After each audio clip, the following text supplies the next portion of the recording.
प्रार्थना करेंगे। हमारे प्यारे प्रभु परमेश्वर पिता, हम तेरा धन्यवाद करते हैं प्रभु, क्योंकि हम इतने प्राणी तेरे भवन में उपस्थित हो सके हैं प्रभु, और हम तेरी स्तुति महिमा कर सकते हैं, तेरी प्रशंसा कर सकते हैं प्रभु। हर बातों के लिए हम तेरा धन्यवाद दे सकते हैं प्रभु, क्योंकि तू हम सबों को इस समय तक हमें संभाला है।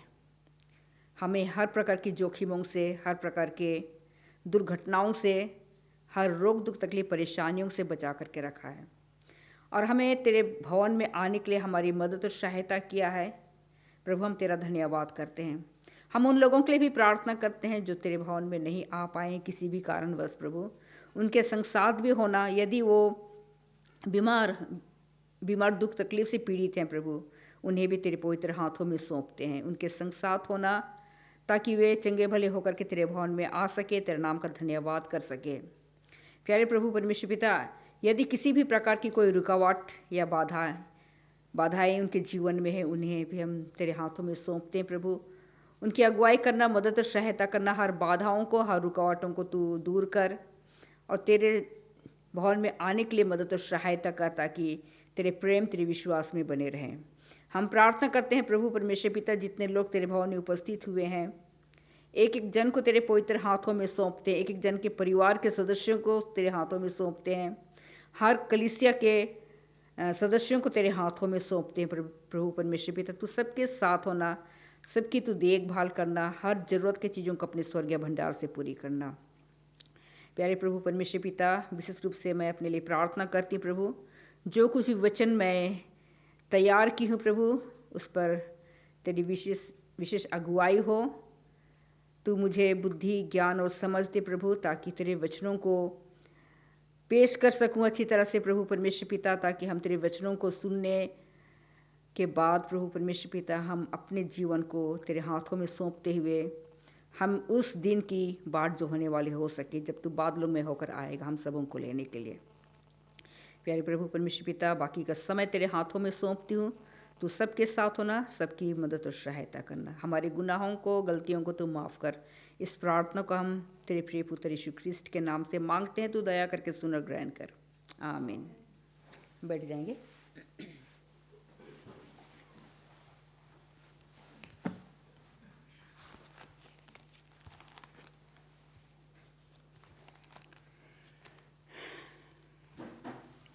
हम कुछ हफ्ते यहाँ नहीं थे, और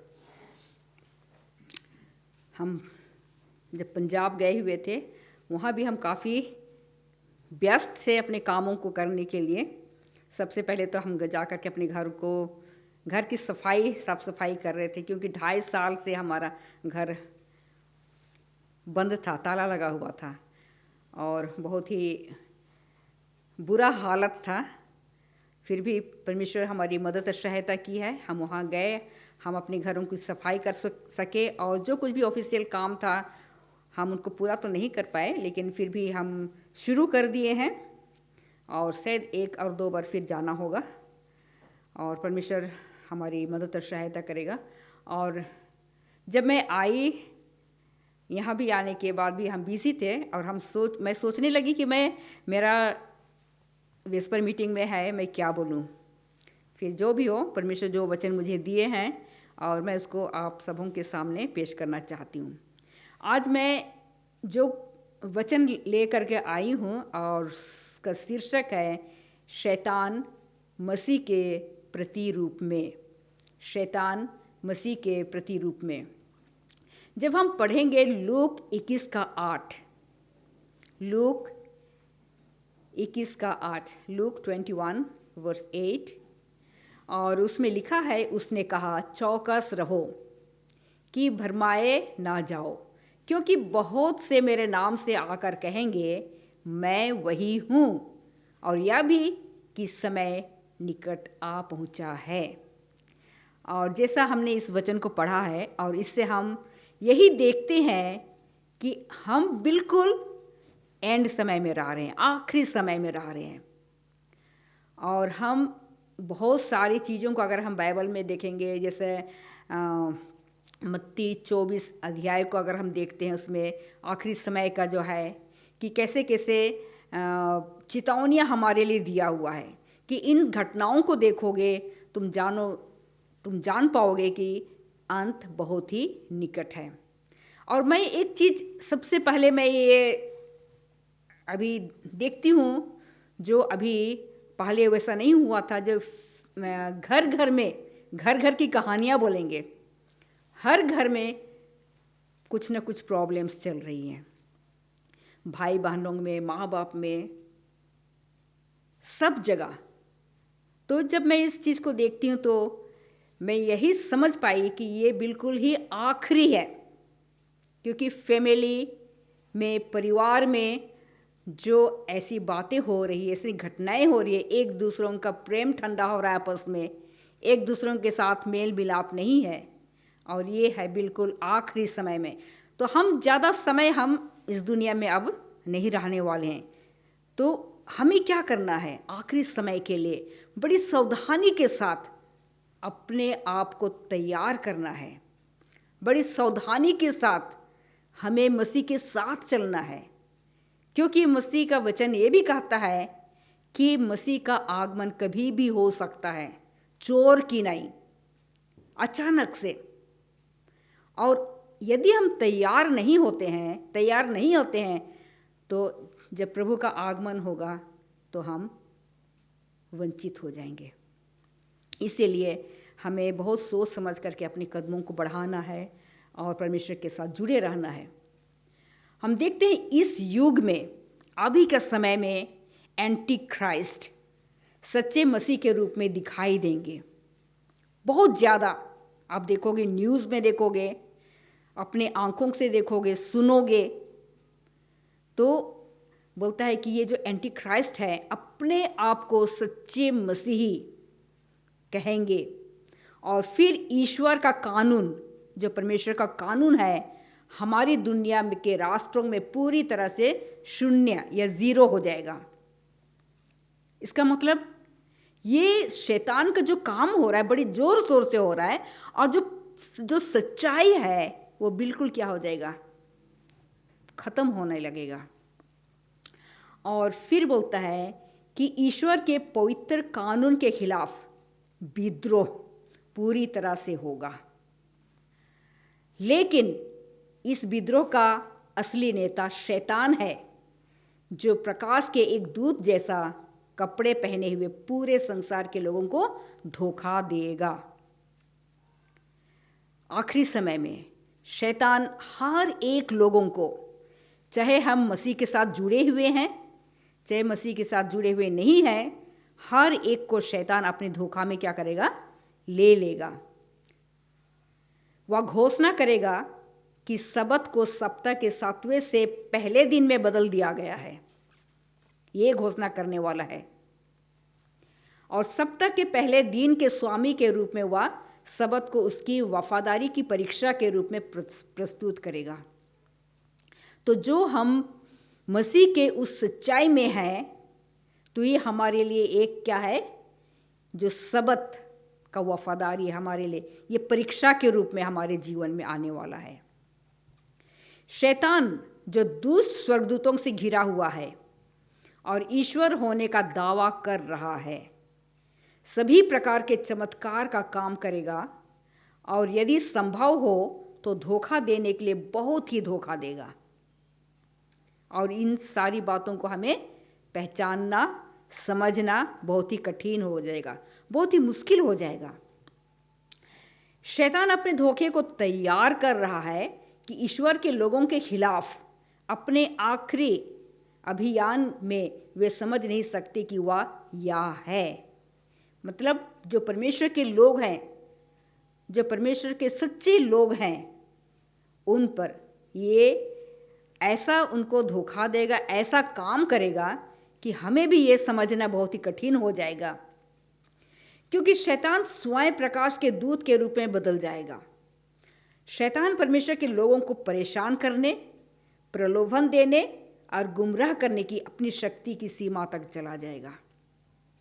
जितना हो सके अपनी पूरी ताकत वो लगा देगा, खास करके जो सच्चे मसीही हैं, सच्चे कलीसिया के लोग हैं, उन पर ये काम करेगा। अलग अलग तरह से परेशान करेगा, प्रलोभन देगा और गुमराह करेगा सच्चाई के रास्ते से। वह समय आ रहा है जब शैतान आपके दृष्टि के सामने चमत्कार का कार्य करेगा। आज हो रहा है, आश्चर्य कर्म हो रहे हैं, और आज बहुत सारी दुनिया उस आश्चर्य कर्मों के पीछे पीछे भाग रहे हैं, चमत्कार के पीछे भाग रहे हैं। यदि हमारे पैर ईश्वर की सच्चाई पर दृढ़ता से स्थापित नहीं है तो आप और मैं अपनी नींव से दूर हो जाएंगे। तो क्या करना है? हमारा जो नींव है, हमें क्या करना है? प्रभु यीशु मसीह जो हमारा चट्टान है, उस पर हमें क्या करना है? मजबूत करना है। अगर हम मजबूत नहीं होंगे तो क्या होगा? उस सच्चाई से हम क्या हो जाएंगे? डगमगा जाएंगे। कोई भी तूफान या तबाही उन लोगों को हिला नहीं सकती है जिनके पैर सनातन सत्य के सिद्धांतों पर लगाए गए हैं। जिसके पैर बोलते, जो कोई भी, ये चाहे हमारे लाइफ में, हमारे जीवन में तूफान आए, किसी भी तरह का तूफान आए, तबाही आए। तबाही कैसे कैसे तबाही होते हैं? एक तो बीमार हो जाएंगे, चाहे अलग अलग तरीके से हमें हर तरह से बर्बाद करने की कोशिश करेगा शैतान। लेकिन हमारा विश्वास है, यदि परमेश्वर पर मजबूत है तो हमें हिला नहीं सकता है। और फिर बोलता है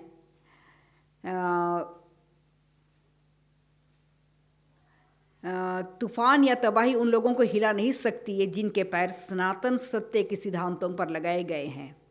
वो कभी नहीं हिला सकता है, नहीं डगमगा सकते हैं। लेकिन जिसका विश्वास कमज़ोर है वो बहुत ही जल्दी क्या हो जाएंगे? डगमगा जाएंगे, और वो भरमाए जाएंगे, या उनको धोखा मिल सकता है। रेवलेशन 3:10, प्रकाशित वाक्य 3:10, इसमें लिखा है, तूने मेरे धीरज को थामा है, इसलिए मैं भी तुझे परीक्षा के उस समय बचा रखूँगा जो पृथ्वी पर रहने वालों के परखने के लिए सारे संसार पर आने वाला है। तो हम देख सकते हैं परमेश्वर का वायदा बोलेंगे, या परमेश्वर का अनुग्रह बोलेंगे, या परमेश्वर का प्रेम बोलेंगे अपने लोगों पर, अपने बच्चों पर। यहाँ कहता है कि तूने मेरे धीरज को थामा है। ये मतलब हमारा विश्वास यदि नहीं डगमगाता है, जो मर्जी हमारे जीवन में आ जाए, चाहे सताहट आए, चाहे हमारे जीवन में बीमारियां आ जाए, खाने के लिए भोजन ना मिले, चाहे किसी भी तरह से, लेकिन हम अगर परमेश्वर पर विश्वास हमने किया है, हमारा धीरज, हमारा विश्वास अगर मजबूत है, तो परमेश्वर क्या कहता है? मैं भी तुझे परीक्षा के उस समय बचा रखूँगा जो पृथ्वी पर रहने वालों के परखने के लिए सारे संसार पर आने वाला है। हम कभी यह निश्चिंत होकर के हम नहीं बैठ सकते हैं। हम जानते हैं, एक जगह वचन में ये भी लिखा है, जो मसीह के रास्ते में सच्चाई से चलते हैं उन पर सताहट आने वाला है, आएगा। तो इन सारी चीज़ों को देखते हुए हम क्या करेंगे? हमें घबराना नहीं है, हमारे विश्वास को मजबूत करना है। और जब हम अपना विश्वास को मजबूत करते हैं, हम उस धीरज को अगर थामे रहते हैं, तो ऐसे संकट और मुसीबत के समय में भी परमेश्वर हमें क्या करेगा? संभालेगा। उस परीक्षाओं से हमें निकालेगा, बाहर निकालेगा, या हमें बचा करके रखेंगे। जिनका विश्वास ईश्वर के शब्दों पर दृढ़ता से स्थापित नहीं है, उससे धोखा दिया जाएगा। जिनका विश्वास ईश्वर के शब्दों पर दृढ़ता से स्थापित नहीं है, उससे धोखा दिया जाएगा। शैतान उसको बहुत जल्दी अपने धोखे में ले लेगा। वह मसीह होने का दावा करता है। शैतान क्या करता है? मैं मसीह हूँ। वह महान चिकित्सा मिशनरी होने का दावा करता है, या शैतान का झूठ बोलना चमत्कार है जो दुनिया को बंदी बना लेगा बहुत जल्दी। वो समय दूर नहीं है।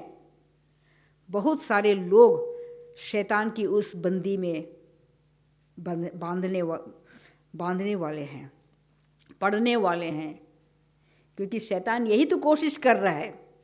आज हम देखेंगे, दुनिया में देखेंगे, बहुत सारे लोग क्या हो रहे हैं, उस विश्वास से डगमगा जा रहे हैं और उस भीड़ के पीछे वो भाग रहे हैं जहां उनको चमत्कार दिखाया जाता है, रोग बीमारियां चंगे हो रहे हैं। और ये शैतान क्या दिखाता है, ये मसीह का नाम लेकर के लोगों को चंगा कर रहे हैं और बड़े बड़े चमत्कार कर रहे हैं। तो शैतान यही विश्वास दिला रहा है, अपने आप को क्या कह रहा है, मैं मसीह हूँ, और ऐसे ऐसे चमत्कार वो कर रहा है। हम सभी को अब खुद को उस प्रतियोगिता के लिए तैयारी करना है। कठिन है हमारे लिए, कठिन समय हमारे लिए आ रहे हैं जिसमें हमें जल्द ही शामिल होना है।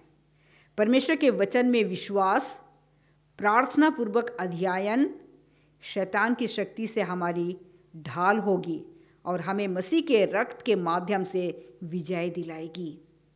तो इसके लिए हमें क्या करना है, परमेश्वर के वचन में हमें विश्वास करना है, विश्वास को मजबूत बनाए रखना है। और जब बोलता है कि हम उसके वचन को पढ़ते हैं, उसके अध्ययन करते हैं, तो हमें प्रार्थना पूर्वक उसका अध्ययन करना है। जब हम ऐसा करते हैं तो शैतान की जो शक्ति है हमें बर्बाद करने के लिए, हमें सच्चाई के रास्ते से दूर ले जाने के लिए, ये हमारे लिए क्या है, प्रार्थना या परमेश्वर का वचन है, वो हमारे लिए ढाल का काम करेगा और शैतान हमारा कुछ बिगाड़ नहीं सकता है। और हमें मसीह के रक्त के माध्यम से विजय दिलाएगी। प्रभु यीशु मसीह हमारे लिए क्या किए हैं, उसने रक्त बहाया है, एक एक खून का कतरा हम सबों के लिए, चाहे हम मसीही हैं चाहे हम मसीही नहीं हैं। प्रभु यीशु मसीह हर एक लोगों के लिए, पूरी दुनिया के लिए, पूरे संसार के लिए एक एक कतरा खून का उसने बहाया ताकि हर लोगों का गुनाह माफ हो जाए, माफ किया जाए। प्रभु यीशु मसीह नहीं चाहते हैं कि कोई भी बर्बाद हो, वो चाहते हैं कि सब कोई बचाए जाए। और जब प्रभु यीशु मसीह दूसरी बार हम सबों को लेने के लिए आ रहे हैं तो वो चाहते हैं कि हर कोई उस अनंत जीवन में प्रवेश करें। तो हम क्या करें, बहुत ही ध्यानपूर्वकता, बहुत ही ध्यान से अपने जीवन को चलाएं, अपने कदमों को चलाएं, सोच समझ करके, क्योंकि कभी भी शैतान, और शैतान है दूसरे लोगों को नहीं, जो हम मसीह के सच्चाई में चलने वाले लोग हैं उन पर ये परीक्षाएं लाएगा। उनको, शैतान को तो मालूम है ये लोग मेरे अपने हैं, उनको भरमाने की आवश्यकता नहीं है। किनको भरमाएगा, जो मसीह के साथ पूरी विश्वासता के साथ चल रहे हैं, सच्चे मसीही लोग हैं, उनको अपने रास्ते में, अपने ग्रुप में शामिल करना चाहता है। लेकिन हम उसका रिज़ल्ट भी जानते हैं। अगर हम शैतान की बातों के अनुसार चलें, उसके धोखे में अगर हम पढ़ें या उसके भरमाने पर हम पड़ जाते हैं, तो हमारा जो रिज़ल्ट होगा उसका हम जानते हैं कि वो अनंत मृत्यु वो हमारे लिए होगा। अगर हम ये सोचें कि हमें अनंत मृत्यु में भागी नहीं होना है, अनंत जीवन को प्राप्त करना है, तो हम कोशिश करें कि प्रभु यीशु मसीह के साथ, उसके वचन के अनुसार, उसके वचनों के अनुसार हम अपने जीवन को चलाएं। और प्रभु यीशु मसीह जब आएंगे तो हम भी उसके साथ स्वर्ग लोक में जा सकते हैं। धन्यवाद।